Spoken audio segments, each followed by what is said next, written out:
சினிமாவில் அதிலும் குறிப்பாக நடிகர்களிடம் நன்றியை எதிர்பார்க்கக்கூடாது என்பது எழுதப்படாத தகவல்.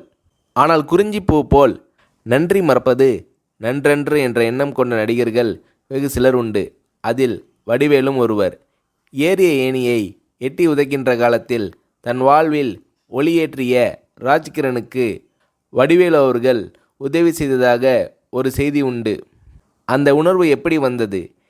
இதை பற்றி வடிவேலு அவர்களை ஒரு முறை சொன்னபோது, எப்படின்னு சொல்கிறது கஷ்டம்ன, ராஜகிரண் சார் இல்லைனா நான் இல்லை, இந்த புகழ் வசதி வாய்ப்பு எதுவுமே இல்லை, அவர்தான் கை தூக்கி விட்டு சோறு போட்டார், எனக்கு அவர் கடவுள் மாதிரி, அப்பேற்பட்ட மனுஷனுக்கு கஷ்டம் வந்தால் பார்த்துக்கிட்டு சும்மா இருக்க முடியாதுண்ணே, அதனால் என்னால் முடிஞ்ச உதவியை செஞ்சேன், அதை உதவின்னு சொல்கிறதே பெரிய வார்த்தைண்ணே, நன்றி கடன்னு தான் சொல்லணும், இன்னும் கூட தீர்க்க முடியாத நன்றி கடன் அது என்று உருகுகிறார் வடிவேலு.